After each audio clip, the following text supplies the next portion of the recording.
You're listening to the My Simplified Life podcast, and this is episode number 331. Welcome to the My Simplified Life podcast, a place where you will learn that your past and even your present don't define your future. Regardless of what stage of life you're in, I want you to feel inspired and encouraged to pursue your dreams, simplify your life, and start taking action. I'm your host, Michelle Glogovac, author of How to Get On Podcasts, the podcast matchmaker, and CEO and founder of the MLG Collective. I'm excited to share the stories and life lessons of changemakers and authors with you while taking you on my own journey. This is My Simplified Life. Hey friends, welcome back to another episode. I'm your host, Michelle Glogovac, and today I am so excited. I am talking to Malynda Hale. I have been following Malynda for many, many years.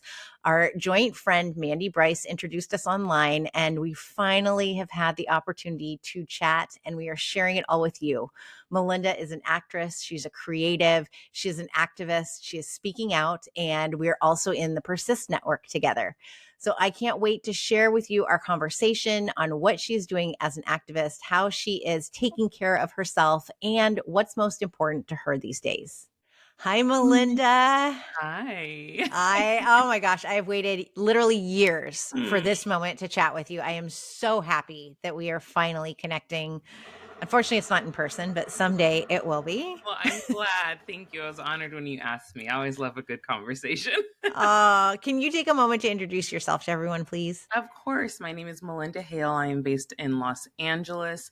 I am a singer and an actress by nature, but I've really gotten into a lot of political activism and social justice. So that's where my heart has been as of late. And I'm a creative producer. I own a music agency and do all sorts of things. I kind of put my foot in wherever I'm needed at the moment. It's hard to always say, what do I do? Because I'm like, oh, how much time do you have? So, that's the Reader's Digest version.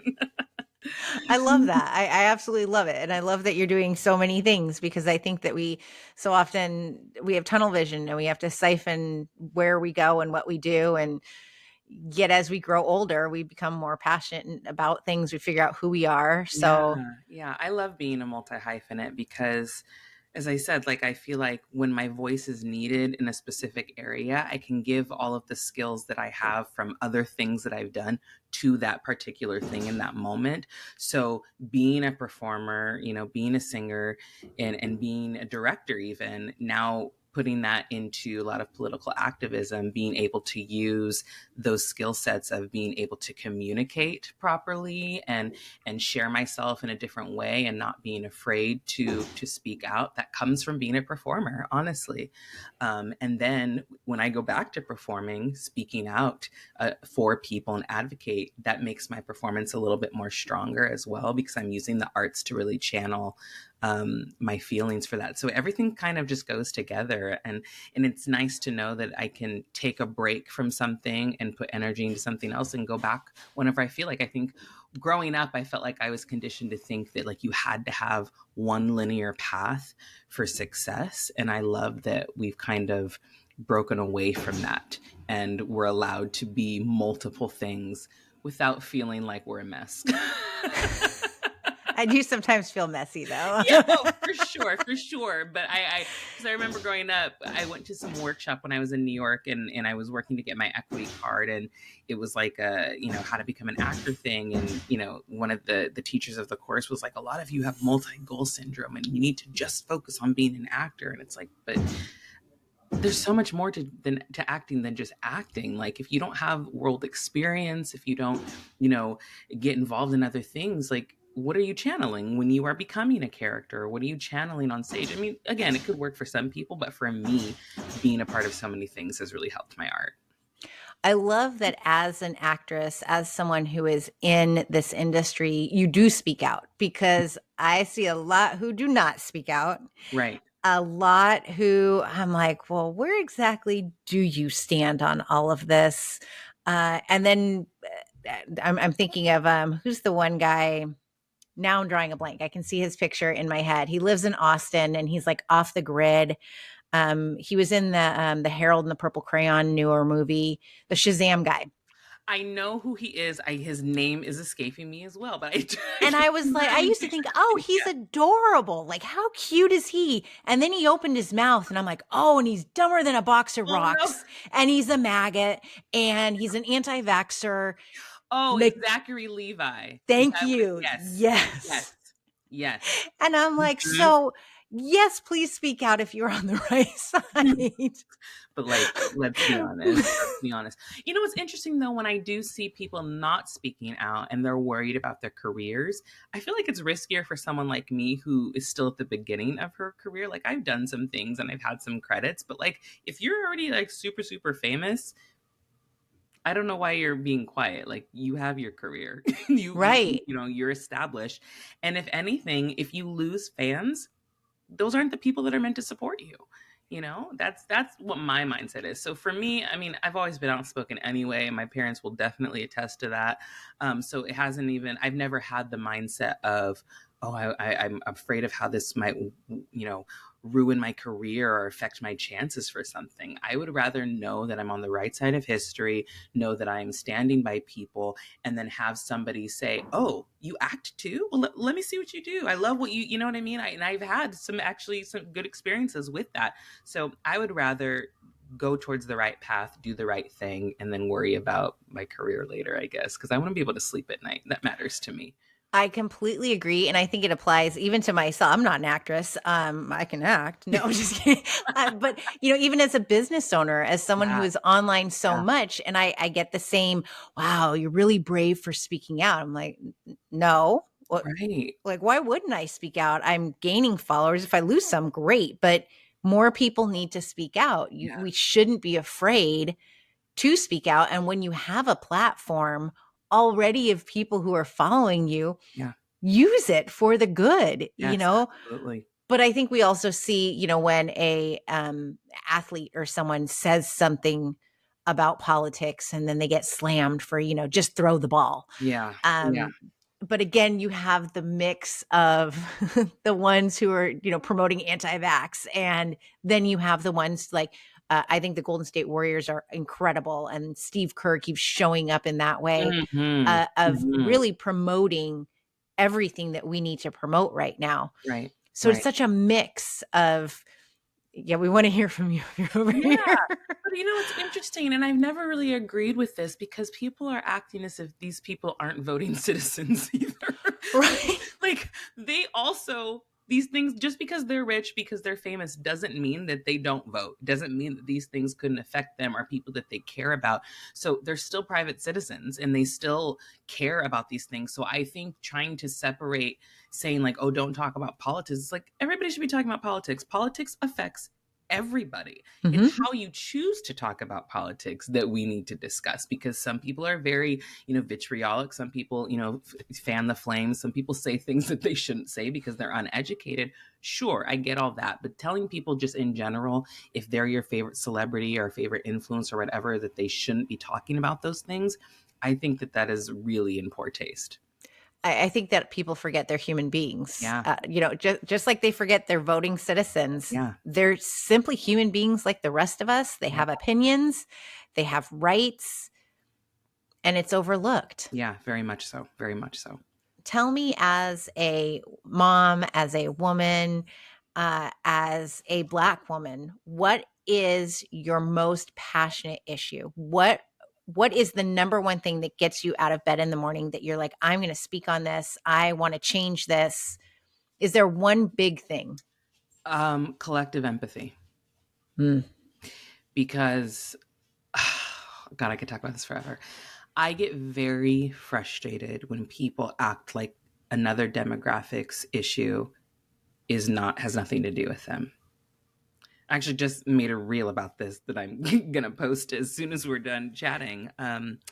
It frustrates me that people view help and care as like a transactional thing, and there is no conversation of the fact that we all have the same enemy right now. Mm-hmm. I always use this example because I think Disney Pixar movies have a lot of political messaging that people don't realize. But A Bug's Life, I feel like, is one of the best examples of how when people come together and realize there are more of them, ants, than there were grasshoppers, right? And I wish that we would have that light bulb moment in all of our different communities and demographics, that as we're fighting, the grasshoppers are watching us, when we all just need to turn around and realize that, oh, they're the problem, they're the enemy, right? Like, we have obviously pockets of people that are fighting the actual enemy, but you see so many people say, well, this demographic didn't show up for me, so why should I show up for them? But somebody has to lead, somebody has to step up to the plate. And if we're always having that attitude, we're never going to progress. So it's hard for me to say one issue keeps me up at night, because I am holding space for all of the issues. I want everybody to succeed. I want everybody to have rights. I want everybody to be happy. And I think that we have to have a collective form of empathy in order to make significant progress. It's hard because I know some people have the whole, airplane going down, put on your mask first mentality, which I get. But I think in this situation, like, let's say we all already have our masks on. Now we gotta figure out how we're all gonna get off of this plane safely. So that's really what my biggest issue is, and what I really try to push on my platforms is, like, we have to have collective care. Otherwise, we are never going to make any progress, and these people are going to continue to win and push their agenda, and all the bad things are going to continue to happen. And I wish we had the answer on how we make that happen. I know. I do too. Because empathy is now seen as a negative word. It's a bad word. And yet it is what I have pushed to teach my children since before they talked, before they could, Yeah. and I think children, we're all born with this innate sense of, oh, you're sad. Well, what made you sad? Yeah. And yet we see grown adults who have lost that sense so completely. And I'm amazed, I am hurt, I'm sad, I'm angered that there's so much hate for other people for no reason at all. Mm-hmm. Absolutely no. To me, there's no reason. Like, no, Right. what has anybody done to you? And I've asked this to trolls who have attacked. We went camping last week, and I had posted before we went camping, stupid me, about some individuals we saw in Costco wearing MAGA shirts. Mm-hmm. And my kids had kind of, hey, mom, like, you see this? We didn't point, we didn't speak to them. I said, that man who thinks that you're a woman who thinks Gulf of America is correct is very confused. And the guy who crossed out Department of Education with the MAGA emblem, he needs to stay in school. And that is all I said to them and moved on. I posted this and it went viral. Viral to the point that when I turned on my phone in Yosemite Park on a hotspot, I had 1,500 messages telling me that I'm a bad mother. I'm going to hell. They should call CPS on me. I should put a Wow. bag over my head. It was so incredible. And I went, Jeez. what made you all hate so much? Right. Right. What made you hate Like, so aren't much? you tired? Isn't it exhausting? It It's is. so exhausting to be hateful all the time. Yeah. It just baffles me. And Wow. then I sat with it and I'm like, well, I don't have time here in the middle of the woods to be Right. deleting and blocking all of you. So it's going to have to sit there because that's a lot. Yeah. But Yeah. then it brings me back to your post the other day about how people aren't checking in Mm-hmm. with those of us, especially. I see you online. I see you showing up. I see people combating in your comment Yeah. section with Yeah. stupid shit that Mm-hmm. is non-deserving. They don't get it. And yet, how are you? Mm. Because I feel for you. I think about you. This is the Oh, first time we've gotten to talking to yeah. me. And yet you are on my heart and on my mind, Thank you. not even knowing it. Yeah. And it's going to make me cry because it makes me so angry that people think they have a right to show up in this way. And I don't know if they're bots. I don't know. Yeah. It There's a they're, mix. You can yeah. kind of tell when they're bots, but when they're real people, I really am like, what happened to you? What got you to this point? And I think there have been times when I have met the vitriol even with kindness, and I think it took them aback because they were looking for a fight, probably about something else that had nothing to do with anything that I posted, which I've realized. But I I try not to let the comments get to me. I try to post and move on. I'll respond a couple times and then I'll move on. Even one of my really good friends, Angie, was like, "Do you even be checking your comments? Because I'm always fighting and defending you and them." And I'm like, "No, girl, like I don't have time." I'm like, "Go for it, though. You have a blast. You have a grand old time." So it really does surprise me what people feel like they can get away with. I mean, Trump is even one of those people, with the stuff that's happening in California. Gavin Newsom said that he talked to him on the phone and Trump didn't mention any of the stuff or say any of the things that he's tweeting. Like, these people are cowards. They would never say it to you, Yeah. to your face, or even if they got to talk to you over the phone or whatever. It's easy to type words. Mm-hmm. It's easy to type words. And they're following, unfortunately, his example because he is a coward. He will say whatever he wants and can about people on Truth Social, but when he's met face to face with those people, no, he's not the bully that he actually thinks he is. He's a very weak man. He really Oh, is. absolutely. And I think that all of these people who follow him are very weak. Yes. They are afraid. They Yeah. are afraid of anything that doesn't look like them, think like them, anything like that. They are afraid. Yeah. And that's what it comes down to. Mm-hmm, mm-hmm. And it's unfortunate because the things that they're afraid of would actually make them better people. Diversity, knowing other people's cultures, understanding people's identities. Like, there's no real case that could be made to show me that any of those things have like breeded negative results in anybody. Mm-hmm. Right? Yep. It's been proven that they actually help work morale, that they help with people's worldview, with education outcomes. Like, it's been proven that diverse experiences, that diverse friendships, that the demographics in schools, like all of that, like, it's been proven that it makes people better. And so why you would be adamantly against it, I don't understand. Especially now, I'm going to be going on a pedestal, but especially for people that consider themselves to be Christians. Like, if you are a person of faith and your whole goal in life is to make it to heaven, why are you actively opposing all of the good that you could be doing in the world by showing up for immigrants, by advocating for children, by making sure people want healthcare? Like, that is the complete opposite of what Jesus stood for. And so I've never understood how that faith has been tethered to a political spectrum that is so negative and so about hurting people and taking things away from them and harming others.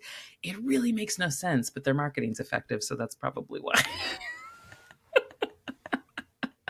I completely agree. I started listening yesterday to the audiobook, A Life is a Shit Sandwich on a Lazy Susan by the two podcast I don't know hosts. that, but that sounds They're the hosts of the I've Had It podcast. Oh God, I love them. I love them too. love And so them. they both narrate it.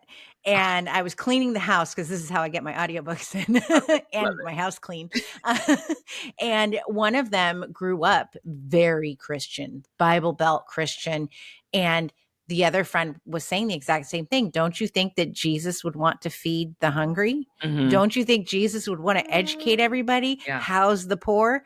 Well, yes. Well, then shouldn't everyone be entitled to this? Well, no, not everybody should be entitled. And this was like a conversation at Bible study that went on.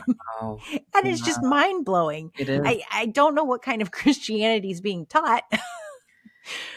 It's, I don't know, but I know that bad theology harms people.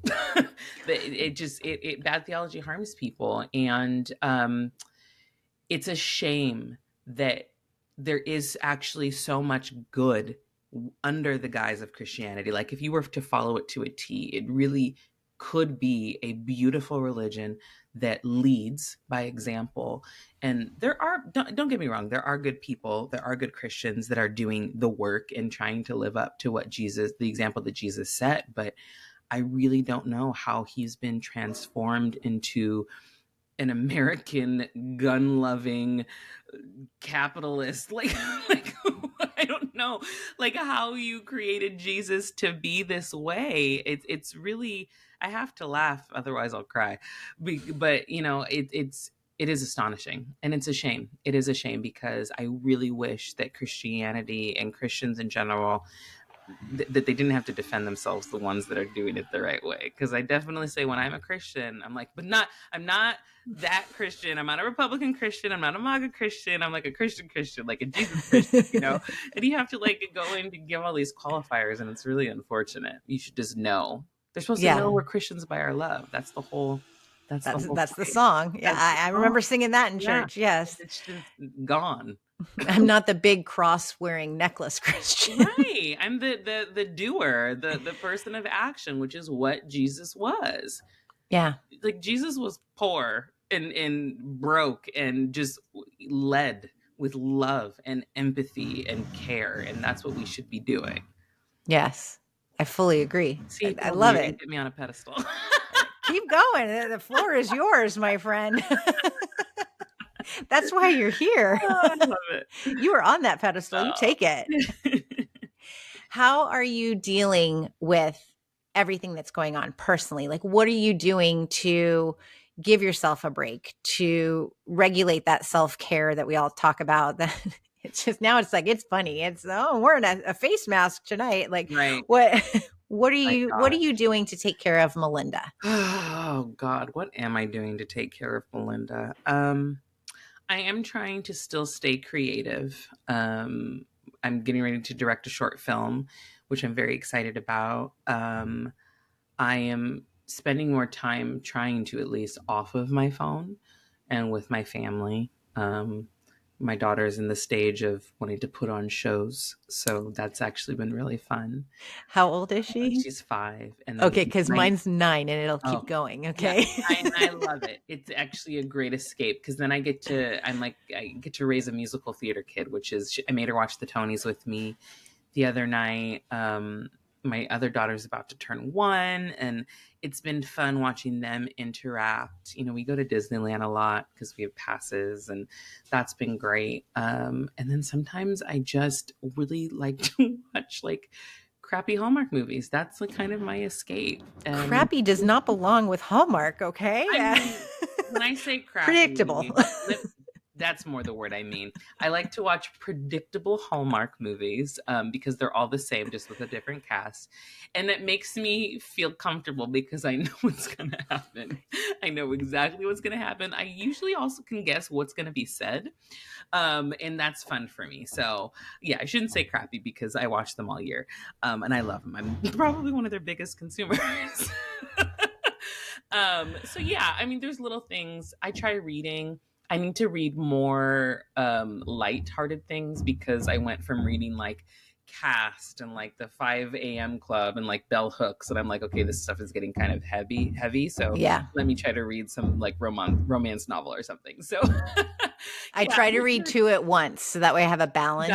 And yes. Nighttime reading is always reserved for rom-coms, non-thinking. Super smart. Yes. Super smart. Last night I started a thriller, and I'm a little scared. I'm frightened of what's going to come.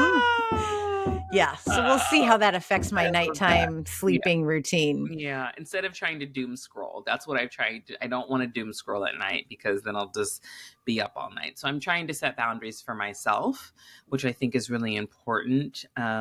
And just find things that bring me joy more often, even if it's just like going to the gym or just, again, spending time with my family, my daughter doing a show for us, whatever. There's just things that I need to find that make me happy, because I know the minute I open that phone, it's going to be zapped away in a second, Yeah. And so I want to preserve that joy and that happiness as much as I can.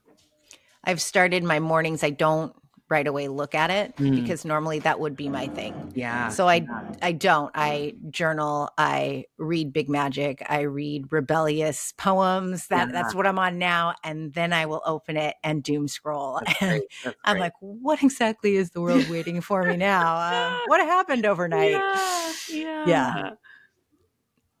So we'll see how that goes. Yeah. No, I love it. It's a good choice. Good choice to do that. To center yourself before the day starts of nonsense. Yeah, which it will. We know it's inevitable these days. Sadly, it is. Sadly, as we both say it with a smile. I know, we're like, yay! But I mean, I feel like the last presidency we did have the, oh, what are we gonna wake up to today? But now it's like, because last time I feel like it was more like, ugh, this guy, right? But now I'm like, wait a minute, like, what are we really gonna wake up to today? There is definitely a shift, and I feel like we reserved a lot of our language for him last administration that is actually more applicable to this administration, I will say. Yeah. We called him Hitler. This, We called him a dictator. We called him all of these things. And granted, he still sucked the first administration. I'm not trying to make it seem like his first administration was glorious, right? But we may have overreached the first time. yeah, because I now think he's living up to those he's titles. living up to those titles. And I really don't think we fully knew just how bad it could and was going to get. Yeah, it's hard to see it happen in real time. It Yeah. is. Yeah. Yeah. I can't imagine that. I never imagined that we would have the National Guard and Marines deployed in our state and that this would be going on and that our governor is saying, no, no, we actually didn't need that. Right, What right. are you doing? And and that brings up our governor, who I have a love-hate relationship with him. Like, I We all want do. nobody else to represent us but him. And then when he does his stupid podcast, I'm like, shut up. I know. Don't get that mic away from him. I Where is his know. comms team? I You knock that shit know. I off. know. I just saw someone post a reel and I reposted it in my stories that was like, I have to explain, Gavin Newsom to non-Californians because we, all have that kind of love-hate relationship with him. But as much as we're frustrated with like his kind of going a little more center or even more right, he really does hate Republicans and conservatives, and he's going to show up for us. And the way Yes. he has been standing up to Trump is just chef's kiss. And so we're That all was my comment this morning on his post. I mean, we're rallying behind him. We're like, get him, Gavin. Like, we'll support you, and then we'll drag you. But I really do. I do like him, but I was like annoyed.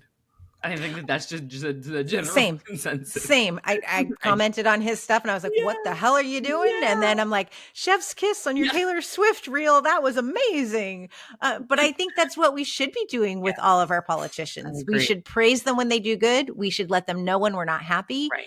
And I truly believe, I've said this many times before, that people don't communicate with their elected officials unless they're mad. Yeah. And I feel, especially on a local level, I have found this, that I'm friends with the mayor now, and his office is like, Michelle's one of the few people who will say, great job, everybody, because I feel they should get that. That's interesting. That I don't think I realized that, how true that is, until you said it. But people need to be encouraged at all stages of whatever they're doing, and I think that is true. We do need to uplift and thank our elected officials for when they do the right thing and not just complain. I really, really like that. I want to encourage more people to do that. I think that's a good thing to do. And I think that you're gonna get more traction and communication from an elected official if they know you do both. If you're not just the one who comes and complains, oh good, here comes Michelle again. She's gonna bitch and moan and complain about something. Yeah.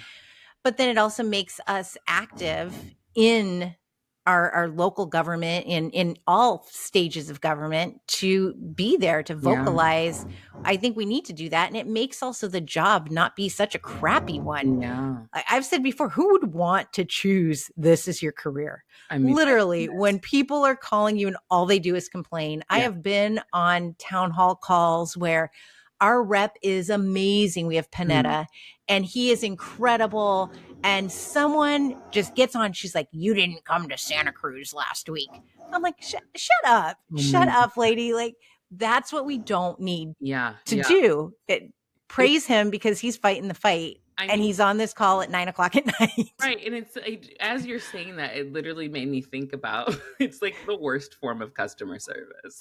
Like, because you represent thousands of people that could all call and complain. And we know how people call customer service to complain about things like the littlest things. So imagine when it comes to like your actual city and your rights and everything. Oh yeah.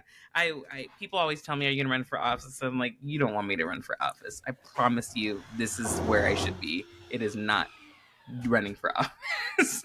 Shannon Watson, I had this conversation this morning because I asked her, are you going to run? And she's like, well, are you going to run? And I said, well, I'm in California. Like, we have really good leaders. There's not Right. really a spot for me to run as long as they continue and they're not flipped red. I'm okay with who's there. Yeah. They're all cool.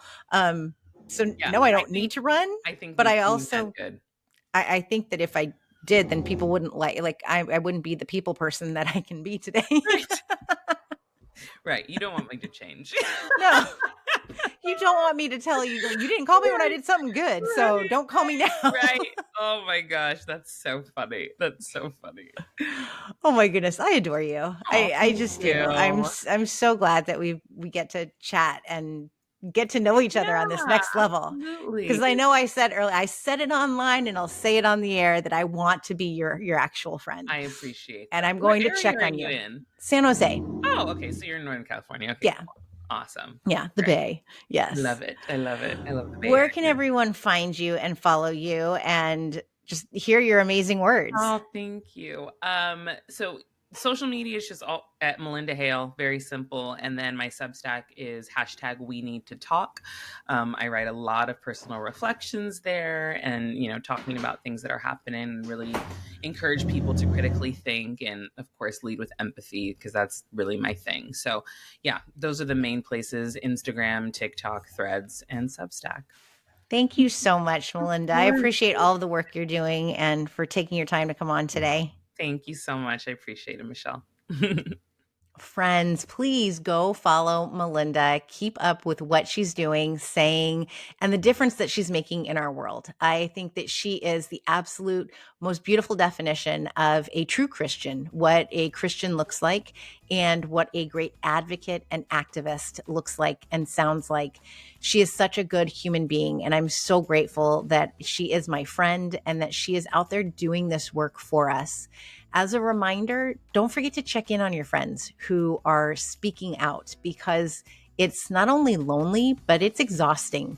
And Malynda is one of those people I'm going to make sure I check on a lot more often because she's important to me and she's doing such important work. So let that be your reminder.